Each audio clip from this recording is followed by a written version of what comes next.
Hello and welcome back to the Preppy podcast. Thank you all so much for listening. Today, as always, I have a fabulous episode. I am chatting with the founder of Elisamama, who not only creates beautiful clothing in gorgeous prints and vibrant colors, but has a story and a purpose that's even more important than beautiful clothing. She is supporting artisans in Nigeria, which I just love chatting about the why behind her brand with her in this episode. And I think you guys will really enjoy that as well. She shares the highs, the lows, everything in between in her journey to this brand. So I hope you guys enjoy that. But before we get into that, some housekeeping things. First is you should join Club Preppy. So that is our monthly membership group where we do at least one virtual activity a month. So think of things like wine tasting, bracelet making, even cocktail making classes, personal styling, all sorts of things. You also get to be part of an active group chat where the ladies are always sharing their favorite finds in terms of preppy clothing, or just, a great reel of a beautiful needlepoint project. Things like that. It's a great community to build friendships and relationships with. And then you also get an amazing little treat in the mail each month. So we've done things like Thule scarves, which are coming this month. We also had a tote bag, just lots of little fun exclusives for our members. So join Club Preppy now at thepreppypodcast.com. Then finally, of course, there is Camp Preppy. So we have a few upcoming Camp Preppies, including one in Colorado in August with tickets still available. That one I'm so looking forward to, you guys. I've been sharing so many of the amazing gifts that attendees are getting. We're getting like Lorna Murray hats. They're so chic. Beautiful prayos. We're doing watercolors, mahjong, needle points. Just such a fun time to get together with fellow prepsters, enjoy some of our favorite preppy hobbies and activities. So get your tickets for our Colorado edition that's happening in August at thepreppypodcast.com. And then we have 1 or 2 tickets left for Kennebunkport in October. It's just going to be a great time. Both of them are so different. I've created different activities for each, leaning into different themes, of course, depending on the location. The ladies really enjoy them. So I hope to see you at either one of those and to join Club Preppy.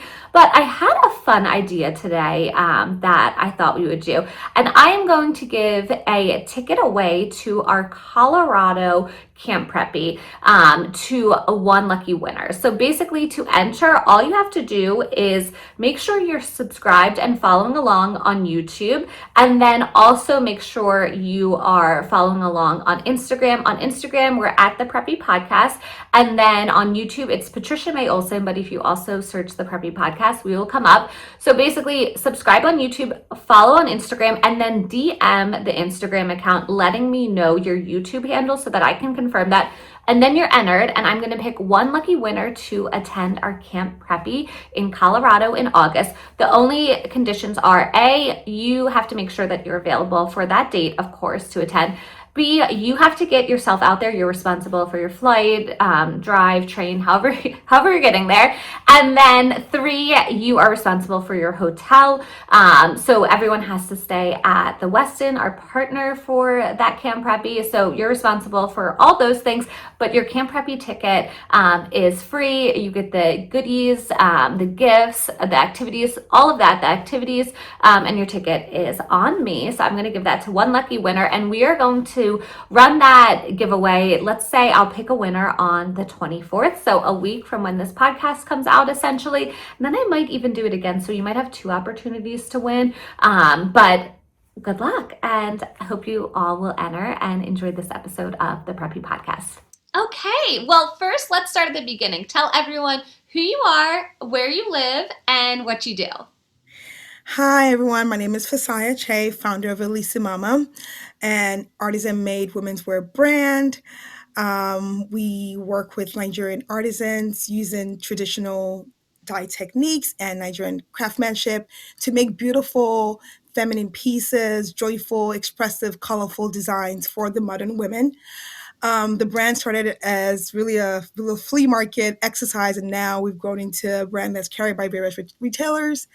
Beyond the clothing, honestly, the mission behind Elisamama is really more, is kind of where my heart lies. It's really about making an impact and also telling a fuller story about where we're from, where I'm from, which is Nigeria, Yep. and also just yeah, making an impact. And so I'm grateful to do this work, and I'm excited to be here. Excellent. Well, I am thrilled to learn more about you and your brand today. And I'm actually wearing one of your beautiful dresses for those who are watching on YouTube. It's so gorgeous. And I was saying offline before we started recording that it's super flattering. Like this thicker band right here is just super flattering on a female's body. So I'm so excited to have you on and learn more about it. So let's start at your early life. Like, tell me a little bit about you as a kid. Were you someone that was into, fashion, maybe making clothes for dolls, or were you someone that had like a little entrepreneurial spirit? Or was there someone in your life, as a kid that sort of inspired you? Like, what was your childhood like? Tell me a little bit about that. It's very funny because I just recently ran into a binder that I had when I was 14, and I was Yeah. reading my words, and it was just so interesting. No, I was not a creative kid. I was never one that, I was not really sewing, making anything. I made nothing. I couldn't even draw a straight line, to be quite honest. I thought I would maybe be a lawyer, or I for sure thought I would end up like in a corporate setting. Okay. That was my vision for myself. And I did go down that path, and that's sort of what because that's what I thought I would do. Yeah. And eventually, I obviously left that journey. But regards to entrepreneurship, I do come from a long line of entrepreneurs. My parents were always tinkering with something or the other. I mean, I can think of at least five businesses that my parents between both of them had stood up, and it was just normal. It was normal to always have something that kept you busy. Yeah. And so even as a kid, I remember I would like make things and sell. Well, not really make, but I would maybe my parent brought me something, and my friends were like, Yeah. I like it. I'm like, Dad, buy me more. I can sell it to my friends in school. And so I guess that was my first foray into entrepreneurship. But it Yeah. really wasn't from a creative perspective. It was just more of like, I see an opportunity here. I can take Yeah. advantage of that opportunity. And so I was always somebody who would think like that, whether it was doing hair. Mm. I'm like, I can learn it and just, I think there's something here. I'll Yeah. do it and I can make some money out of it. So I Yes. think I've always someone that was eager to find opportunities and to stay busy, but Yes. not really from a true creative sense. That makes total sense. I feel like a lot of the people I have on this podcast, they're inspired by entrepreneurs in their family. And maybe when they're younger, they don't necessarily want to be an entrepreneur after watching it, but later they come back to it. And I think it goes back to what you were saying about like staying busy and like tinkering. Like that's how I am too. My brain's always turning and I'm like, oh, this is a great idea. I can turn something out of this. Listen, all the ideas in my head, like I'm the ultimate tinkerer. Like I'm just time is my biggest obstacle. Like I just need time. I want to do so many things. 1,000%. Okay, so then tell me a little bit. You mentioned that you went in a more traditional route. So I'm curious, like when it came time for college, if you went, like where and what did you study? Was it, something with law or business instead?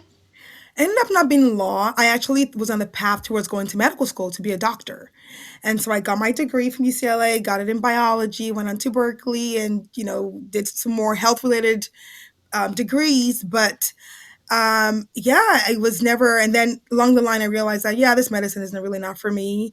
And I started my career in project management, actually. It was kind of healthcare adjacent, but more in the um, corporate sense. So I worked as a project manager in health companies, Okay. but definitely didn't go down the medical doctor path. I worked in project management for several years until, the things came to a head where having to make a decision between the business and continue the corporate journey.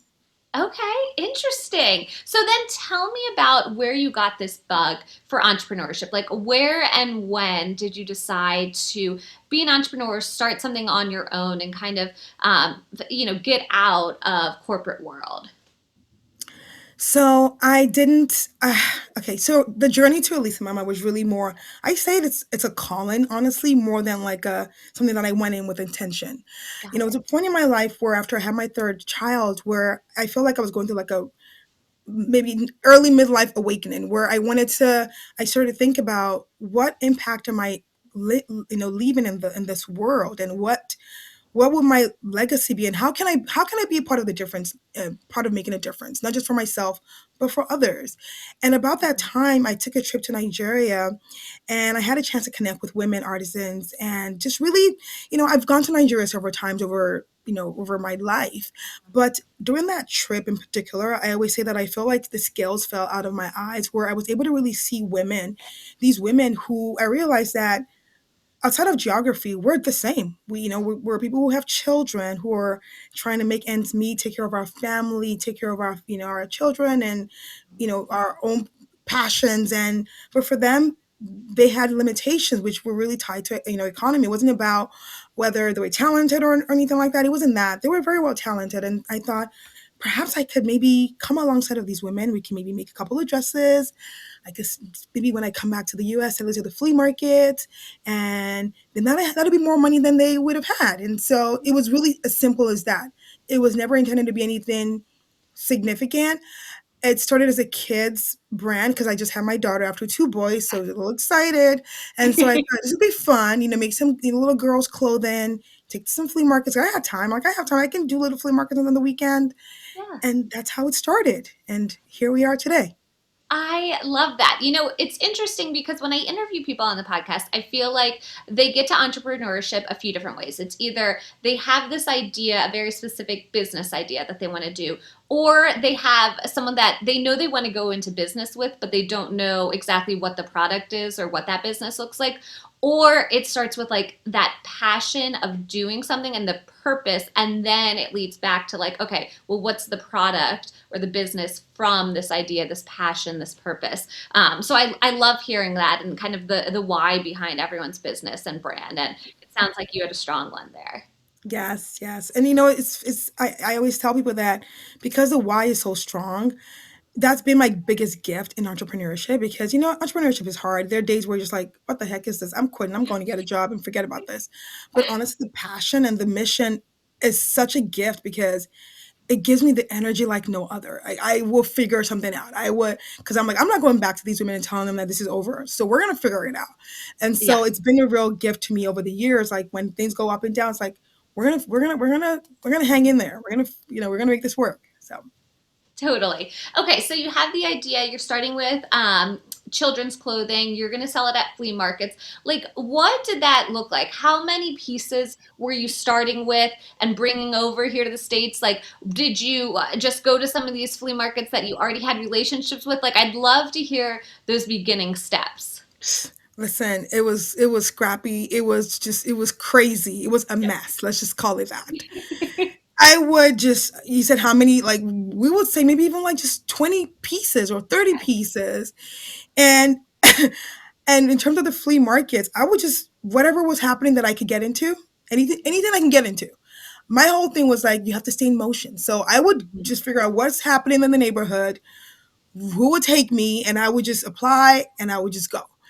And then at that time, because I hadn't fully assembled a team, and so it was just, even the production part was a mess, because I was just like, I'm like, I know I want to work with women, and I don't quite know who, because the other aspect for me too is, the truth is, while there's a big mission behind this work, I knew that the only way for this to work is if the products can stand by themselves.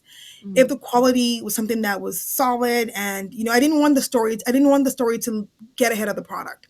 yeah. I wanted the product to stand by themselves. And so it was really important to me to find artisans that really could meet the quality standards that I was looking for. But let's just say in those early stages, as someone who doesn't even have a background in fashion, it was a struggle. I mean, I'm the kind of person that I knew, when I see it, I know it, but Yes.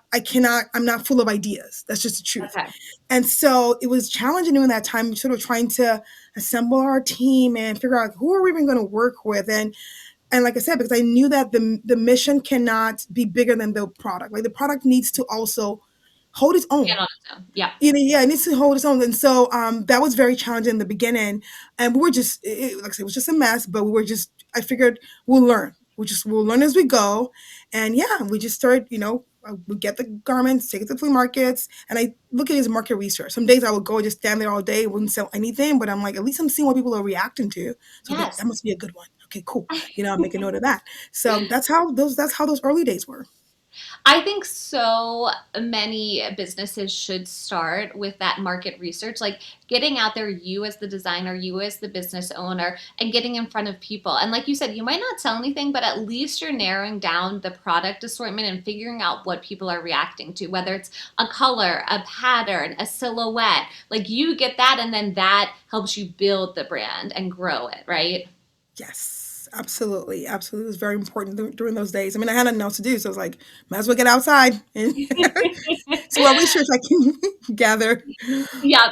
Okay. So then at what point do you think really things changed? Like you narrowed down on the focus or like you had this one break with an order. Like what do you think changed and started to put the brand in motion and sort of elevate it? So I would say, COVID was kind of like this period where we kind of got our big break Yeah. because, the website launched on January 2020, and shortly after that, everybody obviously was home from COVID, and as we all know, kind of all the social things that were going on during that time, we did get a lot of like really amazing influencers and supporters Mhm. who amplify the brand and got us in front of people that we would otherwise not have gotten in front of. And so, somewhere in that mix, one of the people who knew the brand and had interacted with me, I guess dropped our name to the buyers at Saks Fifth Avenue. Wow. And and to me, like that was definitely not on the radar for me. It was not part of. I was just trying to sell a couple of dresses, even at that Yeah. time. That's all that I aspired to do. And so, they reached out. Saks Fifth reached out, and I just thought, oh my god, what is this? Like, this is not the plan. This is not what I'm trying to do, and I freaked out major, like super anxiety. I couldn't sleep. I'm like, this is just too much. I cannot take this, you know because I'm like, we're not ready for this. We're not prepared. But they worked with us, and we were able to launch with them by the fall 2020. And so that really, I would say, was when things got really real. It's like, okay, this is real now. This is no Yeah. longer playing seamstress and playing business owner. Like, we have to get serious here. Yes. Okay. So then, at that point, did you have women's added to it as well? Because I know you said you started with just children. So, Yeah, we might have done, like, I think we had like one silhouette in women's, but it okay. was still very, very early on. Because the challenge that we had, honestly, is the fact that we didn't have a large enough audience to really test out anything. So, yes, we have all these ideas, and we had these silhouettes, even the kids' silhouettes too. But because our audience is so small, we couldn't quite tell if we really had anything. Yeah. And so it was after we launched with Saks, where obviously they have like a bigger platform and more people and more eyes, we realized that, wow, okay, people kind of like the women's, like we included a couple of women designs into their assortment with them, and we realized they were doing really well. And I proposed that, how about we fully lean into this and do like a larger women's collection? And that eclipsed the kids Mhm. significantly, and we realized, okay, we really have something here with the women's, and we really need to lean into this. And that's sort of how the women's line started. Wow. Okay. So it sounded like it was super organic then. It just made sense to add women's and then it ended up doing really well. I'm curious Absolutely. because I hear so many brands that this happened to, but like a quick growth like that by getting Saks and then reaching all these new customers by having all these large orders, like from going, let's say 20% to like 90% so quickly. Was that a struggle for you to sort of try to manage and scale that quickly? No, it really was a struggle. I think it was more of a, maybe part of like everyone talks about imposter syndrome. I think I was feeling like hell imposter. Like, what the heck are you doing? Like, So I think there's a lot of the emotional weight of that. And the truth Mhm. is, I don't know many brands or many people in business who, or even in fashion, at least people in my world, that get to work with a large retailer like that. So it felt like a lot of newness, a lot of firsts. And it was really important to me that we did well with them, because I didn't want, for, a similar artisan type brand like ourselves to not have this opportunity in the future. And so I think the weight of that was heavy on me. And obviously the operational weight was also pretty significant. It was like rapid fire learning. I mean, for anyone who's worked with any large retailer, like, they have these thick manual that you have to consume to know Yes. the routing guides, the shipping standards, and this and that. And it's like, oh my God, it's like going back to school. And so that was a lot of pressure. And Mhm. obviously, the important piece was also the products, making sure that we were actually able to deliver good quality products that will do well. Because it's, when you work with these retailers, it's not only about getting in there, the work starts after you're in there, really Yeah. making sure that you're able to deliver and really delight the customers. That's really what the work is. And so really ensuring that we're like, meeting all these different markers, Mhm. it was a lot. It was definitely a lot. Yes, no, that makes total sense. Looking at your website and your social media, one thing that stuck out to me that I really like is you say farm to fashion. So can you explain that a little bit more? Because, I love this story and I love how even on your website, you have pictures of the women who are making each part of the garment and really telling their story. Like it's not all focused on you, which I think a lot of brands don't do, and that's really special. So I'd love for you to talk a little bit more about that and the importance of that to you. Yeah, it's always been important to me to, I think maybe because of how I got into this business, it was always about the people behind, the scenes. They're the ones really, there's that they're the heart really of this work. And also just the fact that just where these garments are from as well. Like I said earlier, this journey is not just about the clothing, but about telling a different story of Nigeria. Because I think when people think about Nigeria, it's like that, single story, and we think we draw certain conclusions very quickly. But it was important to me to use Elisamama as a way to sort of tell a broader, more robust story. There's a whole lot more than people typically get a chance to experience. And I'm sure for many people, our brand is probably the first time they've ever experienced a made in Nigeria garment, Mhm. and beyond even just the garments, we also leverage as much as we can Nigerian grown cotton, and this is something that even those in Nigeria don't even know that we grow cotton, that we Yeah. use for our garments. And so for us at the Lisa Mama, we like to leverage as much as we can material sourced from Nigeria. So from the cotton and into the fabric, and then the fabric is then hand dyed by women in Nigeria, and then it's assembled by our team in Nigeria. And so from that, the farm, really from the cotton all the way up to the completed garment, trying to maximize all that we're doing in locally in Nigeria to show that Nigeria is a place where you can have beautiful, feminine, well received garments, and through that we hope to tell a better story, or a more comprehensive story of what it is to be Nigerian or to be made in Nigeria.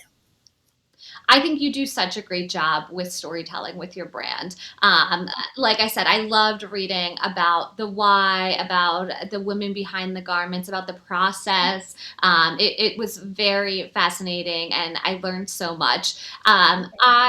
I'm curious to, going with the storytelling. I think you have beautiful imagery. The models, the way you style them, like it's very almost high fashion and just really well done.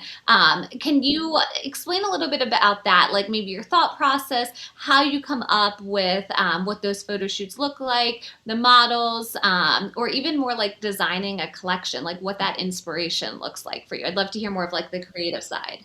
Okay, so it's two-part here. So I'm going to talk about the content aspect first, and then we can go into the creative direction Perfect. of production of the collections. So when it comes to the content piece, for me, because this is a obviously it's like made in Nigeria and it's using Nigerian materials. Right from the start, it was very important for me to disarm our audience. Where to almost like to see yourselves in these garments, to not feel like, oh my God, this is something that is like it's foreign to me, I can't access it, it's not made for me. It was Yeah. very important for me and for us at Elisa Mama to for every woman to feel included in the Elisa Mama story. We call our audience, we call them mamas, and everyone's part of the mama family. And so when we are creating our content, it's sort of multi-purposed. One is to ensure that everyone can see themselves in at least some of my pieces, and not feel like, oh my God, I can't, mess with it. Like, no, it's really important to us. And also even the bit of just like sometimes the intentional effort of making our shoots elevated.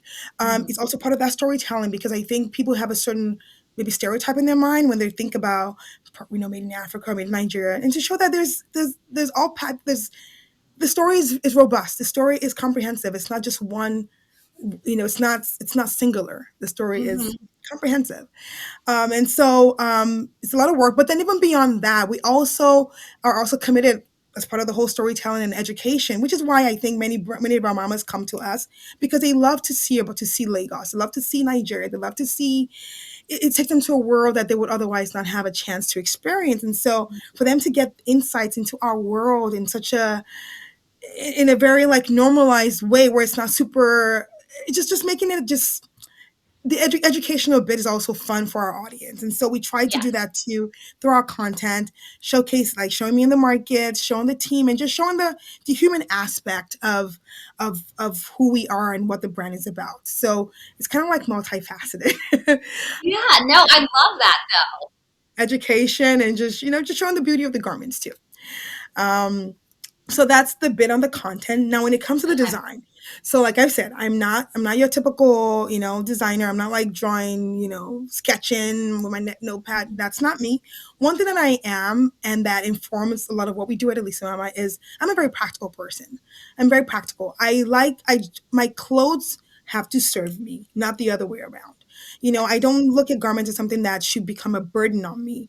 My garments need to feel good on my body. They need to feel good for my lifestyle. They need to feel good, you know, like regardless of where I'm at in my life. It's very important for me. And so at Elisa Mama, we make clothes that are easy to wear. Like that's our goal. Like our goal from the start has never been to create costumes or clothes that sit in the back of the closet. That's not Yeah. the idea.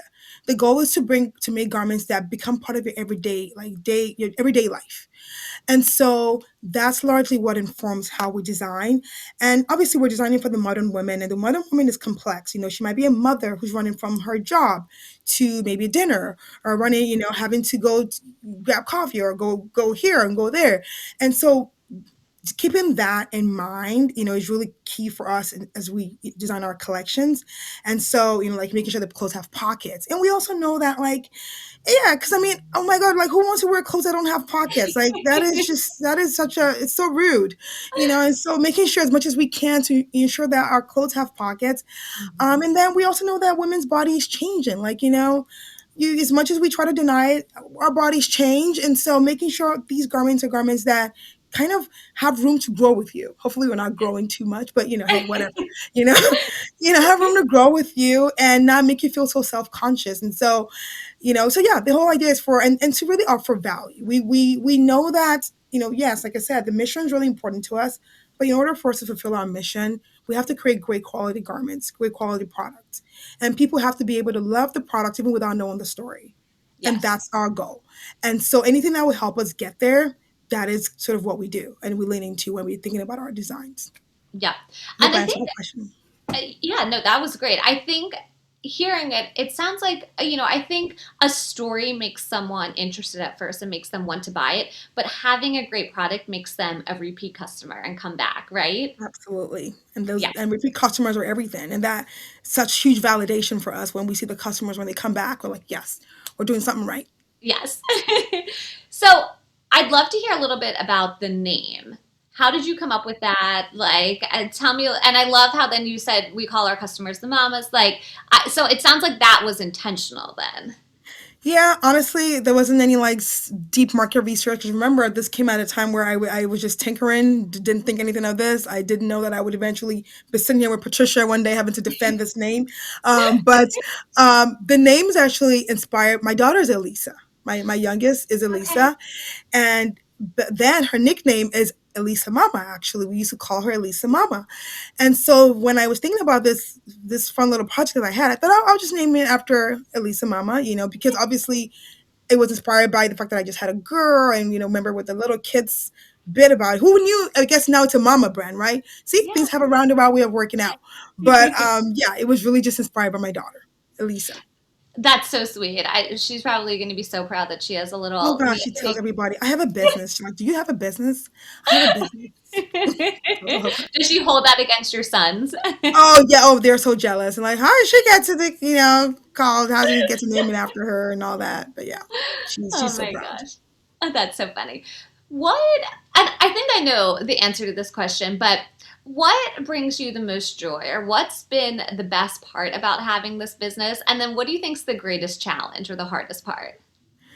The most joy is when I go to Nigeria and I'm with my team and just seeing them, seeing the joy on their faces, and seeing how proud they are of this work that we're doing. That for me is like top, you know, just makes my heart so full. Nothing makes me happier than that. And obviously too, when I see women, shape, size, walks of life, who wear our garments, and to think that, oh my God, this came from a random little idea that I had, and this is something that we make from our little town in Lagos, where things like this don't typically aren't typically made. We don't really manufacture a lot in Nigeria, and so to be a part of like this almost part of nation building effort where we're able to give people jobs back and then see these amazing women of different walks of life who are wearing these garments, like all of that just makes me so happy and makes my heart just really so full. Yes, it sounds very fulfilling in that aspect. And then the flip side, what's the hard part? The hard part, which one? I think the for me the greatest challenge is I'm always chasing my tail. Like I just feel like I'm always chasing my tail. And yeah, that's one of the hardest parts for me. It's just all the balls that I'm juggling. And I'm not, I mean, part of it is also my limitation because I need to bring in more people, but I don't even have the time or the patience, quite honestly, to deal with people. Yes. But like so I'm constantly and I'm flying between Lagos to like California, which is where I live, Wow. and balancing that, so like almost every other month I'm on a flight to Nigeria with the team. And so having to manage a team while I'm so far away is a Right. significant challenge. But I think the biggest bit is just really the all the balls that I have to hold on to. And also to be quite honest with you, because one might say, well, why don't you just grow up, expand your team and do all the things. Yeah. We will do those things. But the truth is for me, because I think I have a bit of trauma because I'm so committed to this working and I'm so committed to being able to ensure that my team, they're always supported, they have jobs, their income is steady and never compromised. It makes Yeah. me a little bit anxious. And so I'm always a little bit worried, like, how do we invest? We have to invest smart. It's like Yes. investing smart is critical for me because I have lives who are dependent on this work. And I can't take it lightly. If it was just me, if it was just me, I might have quit. I'm just like, whatever, I'm going back to work. But because I have people in real lives who rely on this work and then the outcome of this business, it puts additional layer of pressure on me, to be quite honest. And so I have to move with more intention and more, sense. Yeah. So all of those things altogether, my challenges. That makes total sense. I mean, they're your priorities, so you want to make sure you're intentional then. Now, Absolutely. obviously, getting Saks was a huge pinch me moment for you to get that order. Any other pinch me moments or things with the business that really surprised you and made you happy, and you're like, I can't believe we're here doing this? I think yes, definitely the sax bit was, pinch me moment. I think at some point in our journey, Ryan Seacrest, the radio show, reached out, and that was even before the sax thing. I want to have you on the radio. I'm like, what, me, Ryan Seacrest? So this was like way back when, but that was very exciting. But Yes. honestly, every retail account we get is always a significant moment for us Yeah. because that's like, all right, we get to live another day. Because Yes. running business is tough. Especially Mhm. in the last year, there's several businesses who launched around when we did that are no longer here, and so the fact that we're still here and we're still you know being loved on and we're still getting opportunities, every day is a pinch me moment. And so yeah, it's when we got into our first showroom that was significant for us too. And so yeah, there are lots of moments, Mm-hmm. yeah. Mm-hmm. For sure. What about a dream customer? If you could pick anyone to wear one of your garments, who would it be? If I could pick anyone to wear one of our garments, I think the very easy answer, and probably like someone like maybe Oprah, or Yes. Yeah. maybe Michelle Obama, or there's several. I think there's several women that I would think to wear our garments. Think of like Reese Witherspoon, if Reese could wear one of our dresses. Like Yes. that would be fun. Yep. I Yeah, think those are great answers. And I think Oprah would be so great too, because like you mentioned, you said the garments are great, like for women, we go through different sizes and different phases in our lives, right? And I feel like Oprah's been really open about that, like all along her journey. And that's something all of us women relate to. So she'd be great in that aspect, right? absolutely. Yes, for sure, for sure. And Reese Witherspoon, she loves a color and loves Yeah, she's so fun. Yes. I would yes. love She'd to be have Reese in the perfect. drag race. If you're listening, we love you Totally. too, early, Call her. Mama. Call me.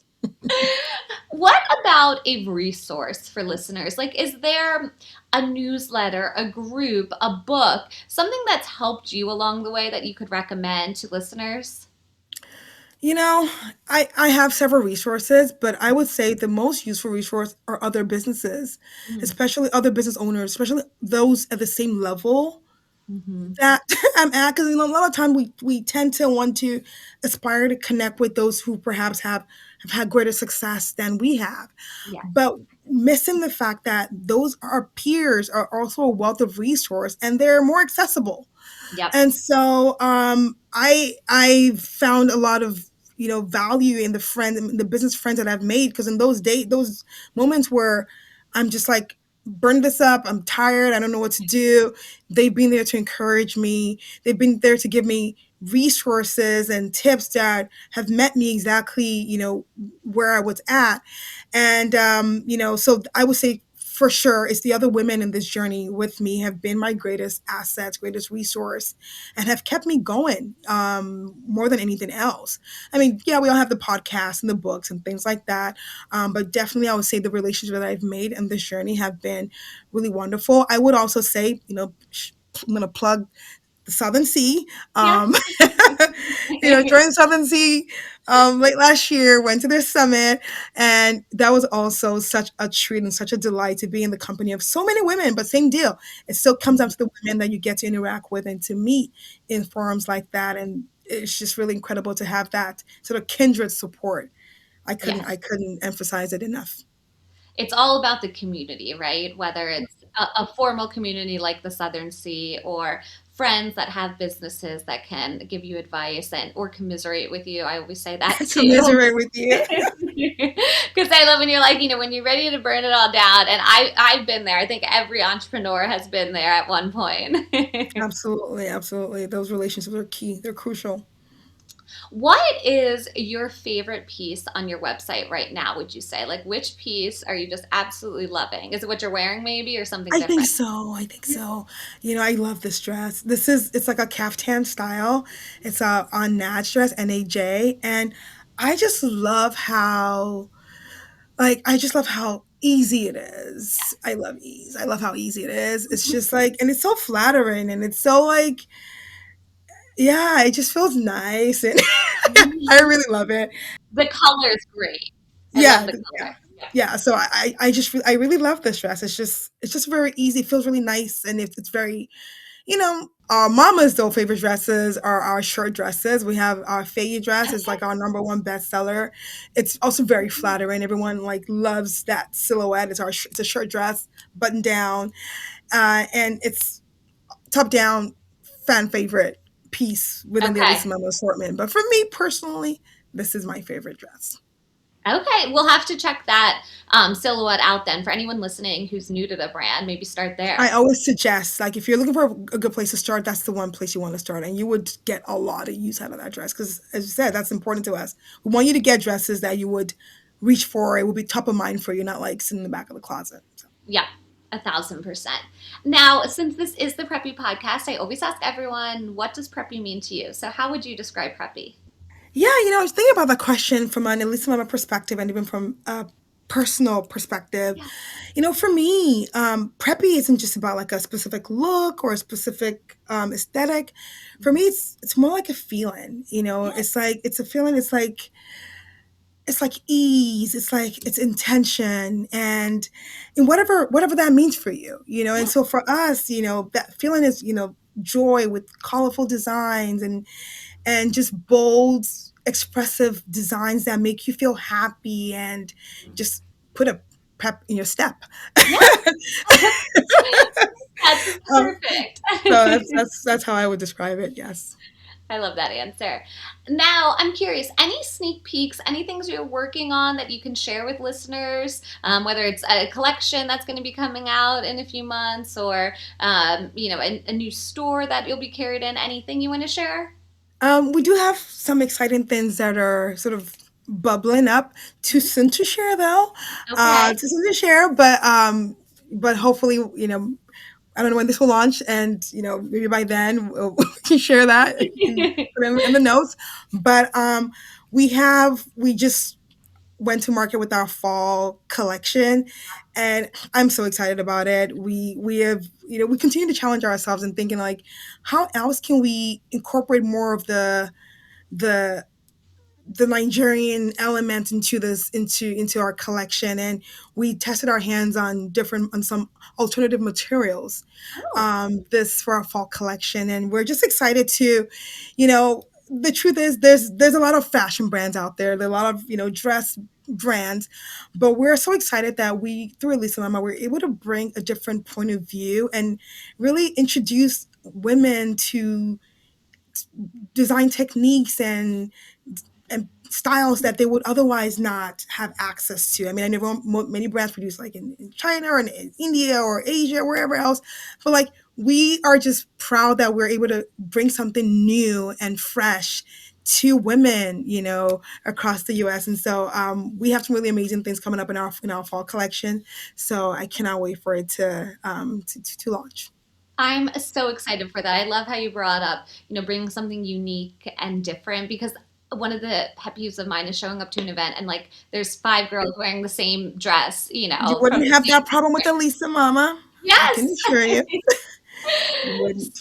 So, final question is where can people find you? Let them know your website, social media handles. That way they can shop, they can follow along, and they can support you and your brand. Yeah, so you can find Elisamama at elisamama.com. That's where you can shop from us directly. And then we on Instagram, we're Elisa Mama Official on Instagram. And then you can also find us you can find us on other retailers. If you search Elisa Mama, you see where we pop up. We're in several other retailers. And yeah, I think those are the key places where you can find Elisa Mama, Nordstrom, Bristol, Saks as well, Yep. um, and a Perfect. few other boutiques across the U.S. I love that. Well, thank you so much for joining me on the Preppy podcast today. I really enjoyed myself and loved learning more about your brand. I'm so honored to be here. I think like being on the Preppy podcast is a rite of passage, and I feel like now I'm part of the cool girls. So thank you No. for having me. Thank you so much for listening to the Preppy podcast. I hope this put a little prep in your step for the day. Please subscribe, rate, and review on wherever you listen to your podcast, and follow along with @the Preppy Podcast on social media.